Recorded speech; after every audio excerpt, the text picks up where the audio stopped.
Welcome, ladies and gentlemen, to the Kim Barrett Show. I am your host, Kim Barrett, and on today's episode, we have Mr. Terry Ogburn.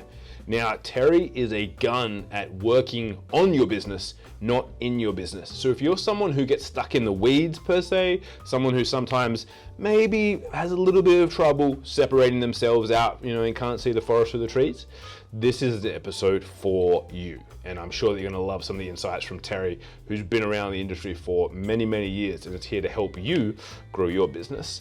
Now, of course, if you need help growing online and you need marketing assistance, you know where we are. You can head over to www.mogulcall.com where we help you become a mogul in your industry.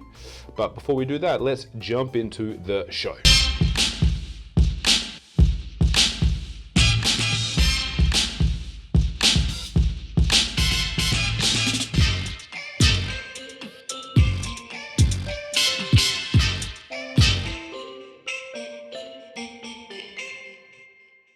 Terry, thank you so much for joining us today. Really appreciate you making the time. Oh, thank you, Kim, so much for having me on the show. And I'm glad to hear that you're in Australia. That's fun to be talking from Florida to Australia. I know. I think this week I've spoken to more people from the US than I have in a long time. So it's been good to use our social distancing effectively and get connected with people from all over the world. Now, Terry, I always like to start the podcast off with one question that I like to ask everyone, which is, if you and I are at a party together and we're chatting and we're vibing, and I say, Terry, what is it that you do? What's your go-to answer? I help businesses make money. I like it. And then, of course, it has a story. How do you do that? Yeah. Well, the story behind that is that when I started to go into business 14 years ago, I wanted to differentiate myself from other people. And I think most businesses would want to do that. You want to be a little bit different. And there was a ton of consultants and a ton of coaches. And you've been in this space for a while. So, there's a lot of people in my space and what I do. So I don't put coach or consultant, I put business development. So that way on my business card, it's about me helping you develop business. My take is that if I help you make money, you'll keep me. I've got a client, MarineMax, that I've had for 10 years. It's the largest boat company in the United States. I work with 11 of their people in different capacities, from vice president to the sales team and marketing team. So it's more about adding to the bottom line. And, I think you would agree with me, Kim, if I add to the bottom line of your company, you'll keep me. Yeah, exactly. You have no reason not to, right? Yeah. I'm making you money, so why not, Awesome. So then, coupling on from that, how do you do that for people? Obviously, you mentioned coaching, consulting, and things like that. And I've had a couple of consultants on recently, and I always like to find out what that actually means to people. So if someone brings you into a company, what's your first port of call? What do you do? How do you go about helping them? First, I like to sit down with the prospective client and then find out what it is their dream looked like. What does their business look like 5 years from now? So if they can paint me a picture of what that would look like, then we establish the dream. So if you look at my website, it'll say bridge the gap between dreams and reality. Well, once I understand your dream, then we start to look at reality. And like building a bridge, you have to build from both ends.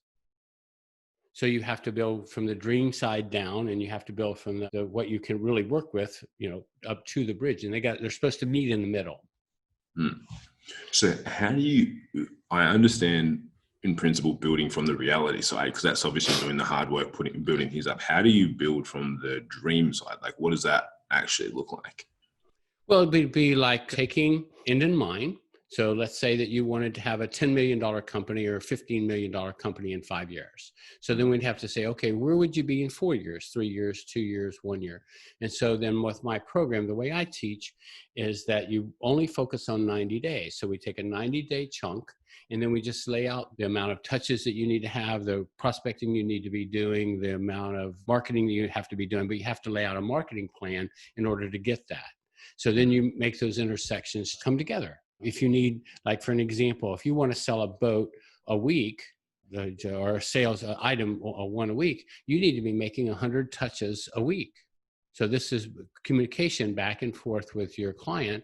And depending on how many sales you need to make, depends on how many touches you build. You build a marketing funnel, you build a pipeline, and then you figure out how to touch them. And this is whether it's digital or door-to-door, face-to-face, however you want to do it.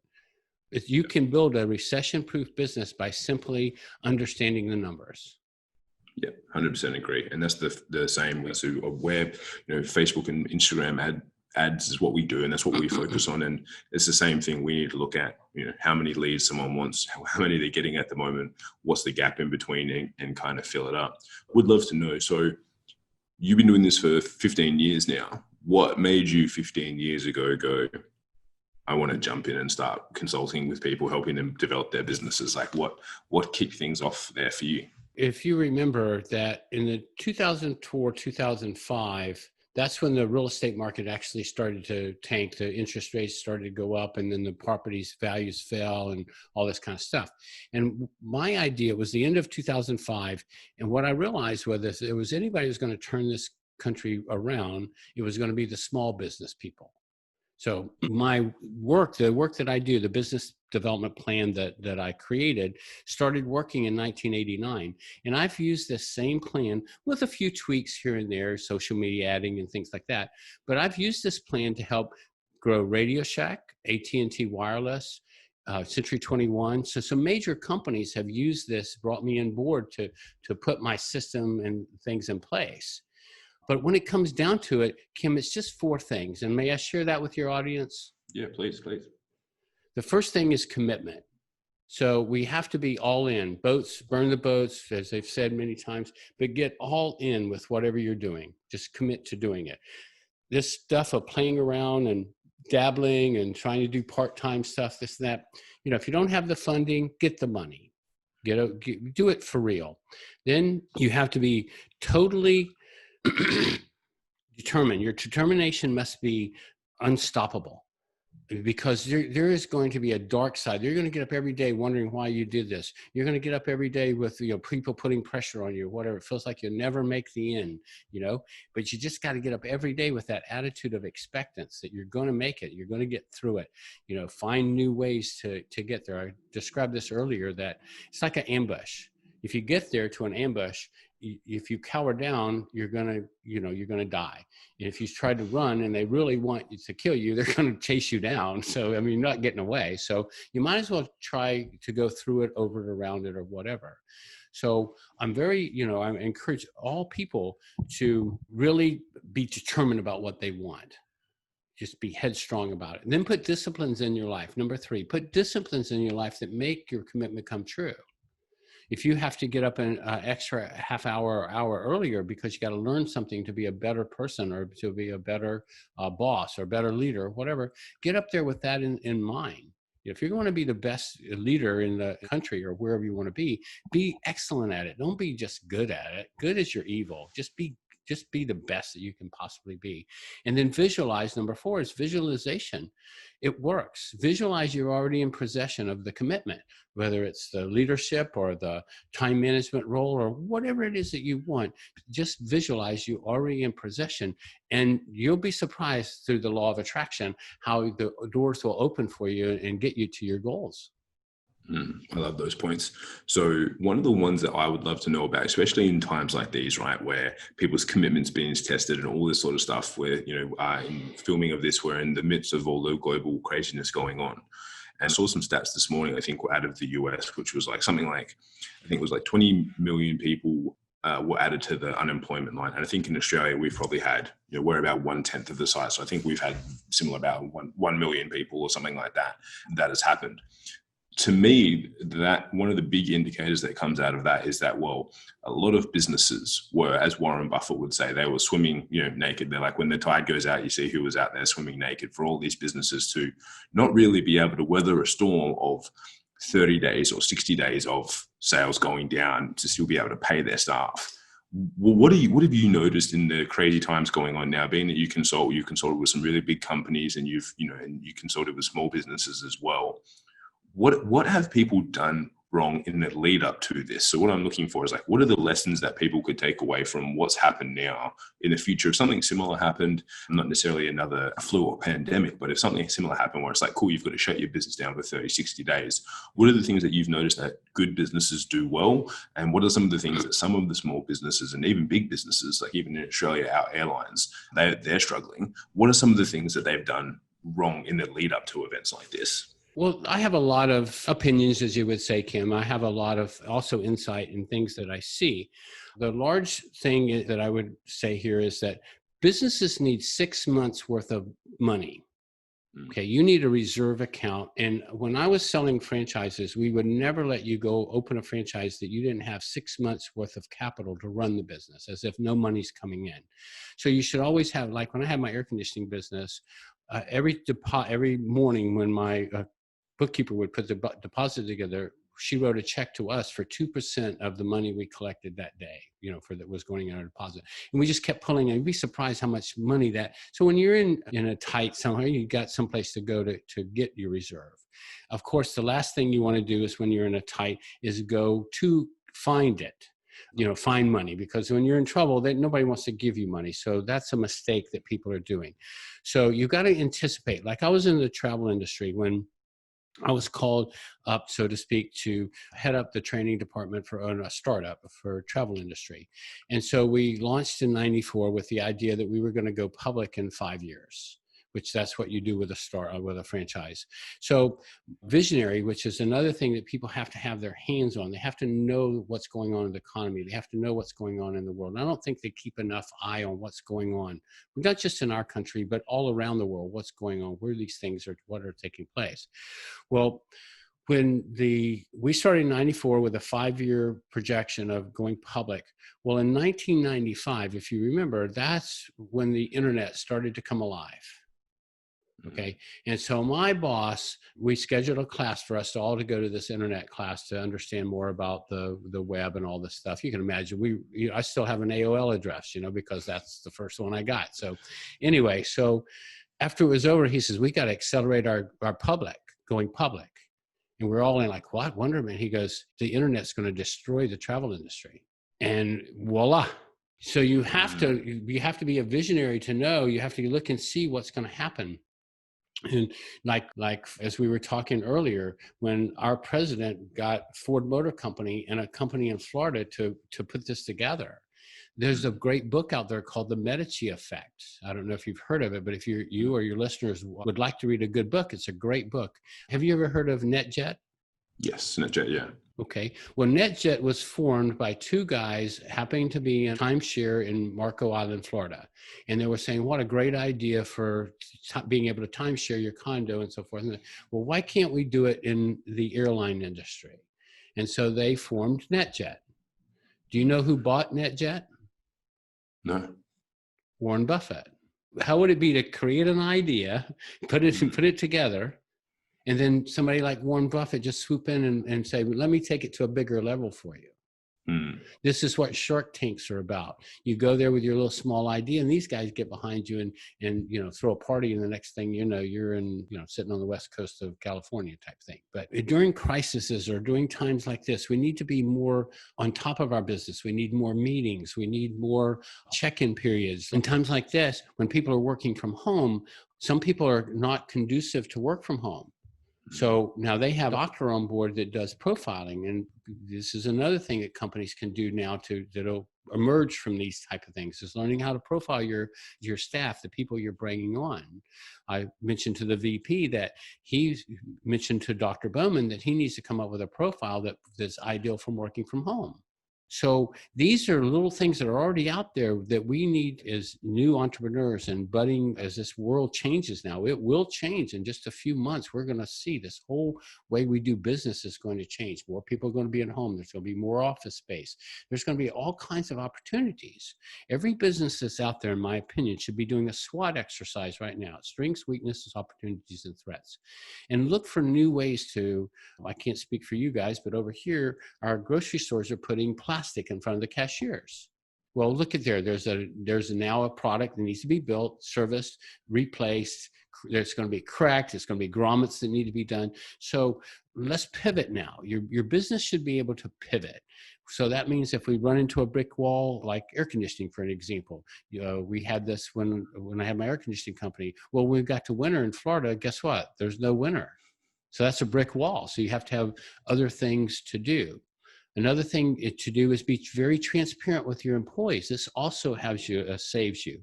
Quick story, when I was in the air conditioning business and we went through the savings and loan debacle, which was in the early 80s, and everything started drying up. And so I had about 6 people, Kim, and I had enough money to make payroll and I had enough money to pay the phone bill. And that was it. So I called my team in and laid it out in front of them. I was totally transparent. So we got enough money to do one or the other. We don't have money to do both. I do have money coming in at the beginning of the week, that stuff. And they knew there was hope there. And so for me, I can tell you, I was very lucky that they chose to pay the phone bill. Now we were able to keep some of the money, and everybody got a little $25 here, and it was in the 80s, so it wasn't like there was a big money. But anyway, the point is that when you're transparent with your team, then your team will buckle around you. They will come together and they will work. But if you tried, I could have stood there on Friday, as you well know, and said, "Listen, guys, I had a choice to make. I decided to pay the phone bill because that we can't get paid if the phone doesn't work." But I didn't feel that was right. It was their money. It wasn't my money. So now if they chose not to, obviously what would happen. So another thing in this time period that I would recommend to all of the listeners is here's 4 things. First of all, you need a burning desire. Whatever it is you want, you make sure you're just that passionate about it. Then you have to have a why. So if you have a burning desire backed by a definite purpose, a reason that you really want it with a desired outcome. So you put all those 3 pieces together, that becomes your priority or your goal or however you want to label it. You get that solid in your mind. Then you create an action plan on how to take you from point A to point B. It's baby steps. Break it down, chunk it down, whatever it might be, just get it down to manageable levels. Remove all negativity. That means if you turn off the TV, that means that you don't do anything negative. It means negative people are not allowed to talk to you right now, because we need to stay focused on our desire. And then number 4, put people around you that support your dream, support how you're going to connect your reality together. You need mentors, you need coaches, you need people right now that are going to be there to give you that self-esteem or that encouragement or something right now. We need to get up with an attitude of expectancy that this is going to be a better day than it was yesterday. This is regardless if it's a pandemic or crisis, it doesn't matter. We just should get up with an attitude that this is just going to be the best day that we had. It's going to be better than before. Another little tip I would make along those lines is learn how to evaluate your day at the end. At the end of the day, put a time together that says, what did I do right? What did I do wrong? What could I have done better? And really analyze that and really make sure that you're making the best use of your time. Like my construction company, just give you how to pivot a company. Say if we got some listeners out there that are in the construction business, okay? So my advice was for the owner of the company to put together all of his investors, call all of his investors, find out who the investors are going to be in this market and who's not. Separate them so you know who your investors are. Then have your sales team go out and find projects that are under construction. They're working, things, whatever around the neighborhood. You're going around just looking at whether it's houses, small buildings, anything that fits your niche of the marketplace. Then start calling them. So you call them up and ask them, say, listen, we're a construction company here locally. If you run into trouble, you need a sub, you need somebody to help, come in, swoop in. I'll be glad to take you. Oh, you're out of funding? Okay, let me get my boss together and see if we can't get some funding for you so you can help you through this. So you see where I'm going with that? So you're looking at an industry that people are going to be failing at. Then you just be prepared to go and help them, whether they need financing or you may swoop a project from them. You just don't know. The other thing you're doing when you're helping people, like I'm telling with my boat people, go send messages out to them, tell them that you're open, how to use your app, how to get scheduled, how to do all the things from the computer nowadays. Now, when they run into opposition, their friends run into opposition with their companies they're dealing with, you're going to stand out because that person goes, not with my company's on top of it, man. My company's calling me, my company's telling me how to do things.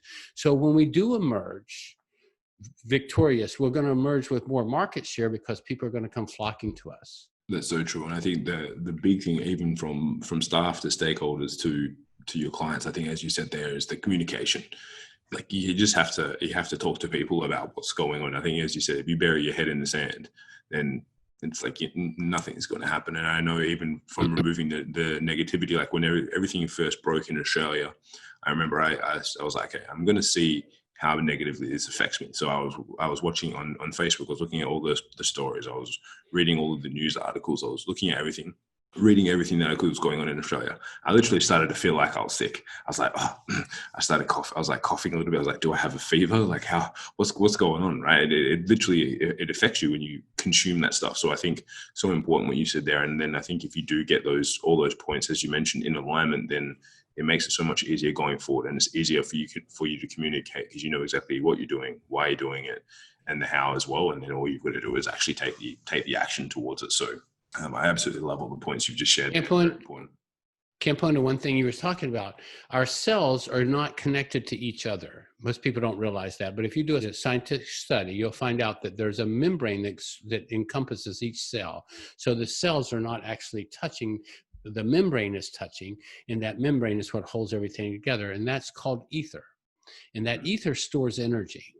You have a beach coast or something like that around where you live. So you can be in the mainland and then you can go across to the water, and all of a sudden all the calm comes to you. So you just feel different. You could be driving along with your eyes closed and you would actually know when you went over the bridge, or the calmness that would come over you. Okay. Well, the same thing happens when we're in this world today. If we have everything negative, ether doesn't know negative from positive. It just knows energy, and it starts storing it. And because that's what it needs to keep us alive and to keep us going, we need that energy. So when we take control through our subconscious, we can actually communicate to that membrane, and through positive vibrations, through positive affirmations. All these things are things I believe in that we should be saying, to keep us going, to keep us a chance, if you want. Music. I've used Danger Zone. You probably remember the song Danger Zone. If I want to drive, man, I just want to put that song in and just get on the highway, because I know I'm going to be, I'm going to be flying, so to speak. I'm not breaking the speed limits by any means, but it's just a good song to get you in the driving mood. Yeah, 100%. That's so true. Now, there's one question I always like to ask everyone as well, which is at the end of our time together, which is, what's one question that I didn't ask you that I should have? Oh, wow. Good question. One of the things that comes to mind is data-driven decision-making, and especially in this time that we're in right now, but all times, we need to have a good scorecard. KPIs, our key performance indicators. We have to know what our numbers are. Most people have gotten into QuickBooks and things of that nature. But QuickBooks and things are past accounting. It's easy. It's very easy to do and plug in, and you get this thing. But think of it this way. When you do your stuff in QuickBooks, at the end of the month, you can be presented with a P&L. But it may take 2 or 3 days after the figures are loaded in. It may take a week. Well, what happens a week or 10 days when you get all the figures loaded in and you found out you lost money? Okay, so we should be projecting our income and then projecting our expenses. Because if we take and map out a year's expenses and add in for gas inflations and stuff, and based on our tracking numbers, the P&Ls, we can then forecast for the future. Put a 30% growth on your business. I would never, ever, ever want any business to start with less than a 30% growth. Not a 80% growth, whatever, 30% growth. 30% growth, we lose 15% of our business every year. It has nothing to do with you or me. It's just the uncle went in the business, the person moved on, whatever. Okay. When we have our consumer price index, which is the inflation that we have to deal with. So that we usually takes about 7%, considering gas and food and all the things we have to take in care. Well, we have to grow our business 22% just to break even. So if we don't shoot for 30%, then 30% is allowing us to increase our business by a small margin. By using a P&L, you can also factor in your income tax or the state taxes or whatever you have to pay. A lot of companies don't pay the taxes until the end of the year. They don't think about them, and then they come up in the thing, and then they do, oh, well, you owe $5,000 in taxes, and then they go borrow the money. The customers are supposed to be paying your taxes, not you. You figure out what it is and you put it into the revenue. I learned this when the air conditioning days, they wanted me to start taking Visa and MasterCard and American Express, the companies coming around knocking on your door, take my cards. So I said, okay, what do I do? And they said, well, you sign up here. And I said, well, we're going to charge you. American Express was 3% at the time. And I said, well, 3%. And she said, well, the guy says, don't worry about it. Just add that 3% into the price of the sale. And I thought, wow, that's an income stream. So just put a 5% thing across the board for taking credit cards, PayPal, whatever it is. Just put a 5% thing across the board. And if they pay you cash or check, you win an extra 5%. Right? So these are things that we can forecast. These are things that we can look for, look into the future for. Cost of sales. I worked with an air conditioning company and I said, well, we have to figure out what your cost of sales is because we have to have that margin, your gross margin. He said, well, I add on 40%. I said, well, you're not making a 40% margin then. He said, oh, yeah. He says, I total up my expenses and I had 40%, multiply that 40%. And I said, yeah, and you come up with $2,500 or whatever, and you're losing your money. And he says, well, what's a 40% margin? And I said, well, you take 1,800. Well, that means it's 3,000. So you take 40% of 3,000, that's 1,200. That 1,200 turns into 18. Now I've got a true 40% margin. That's $500 more than he was making on his way. And also we were covering all the expenses and putting money in the treasure, keeping some of it. So people don't understand the difference between a markup and a 40% margin and a 40% markup. Yeah, that's so true. I think that's very important for everyone listening to take note of that as well, because it's, as you said, it's very easy for something like that to bite you down the track, especially if you're only looking retrospectively as opposed to forecasting. Now, Terry, if anyone listening today, if they've gone, I like this Terry guy, I want to find out more about what he's up to. How can people find out more about what you're up to? How can people connect with you? Okay, great. First, terryogburn.com. Very simple. You'll be in the show notes, terryogburn.com. But I have a special offer for your listeners. I know that we're in a little bit of a time here. So I've taken my Fast Start program and I've reduced it from $1,997 to $1,297. You'll work with me individually, one-on-one, for 12 weeks. And at the end, you'll have a business development plan that'll help you through any crisis that you want. It's a little quick thing that we can do real fast. My cell number is 727-422-4771. Feel free to reach out to me. We'll set an appointment. We'll talk. We'll see if we're compatible. If my system is going to work with yours, we'll go forward and have some fun. Awesome. Easy done. So guys, if you missed that number, if you're listening to this anywhere, it's in the show notes. So if you're listening, click through and check out the show notes. If you're watching this live on Facebook or YouTube, then head over and you can click onto our site and you will see all the details there to connect with Terry. And Terry, again, thank you so much for making the time to come over here and chat with us. Really appreciate it. Thank you, sir, again for having me on your show, and best of luck to you and your listeners. Cheers. You too. Cheers, mate.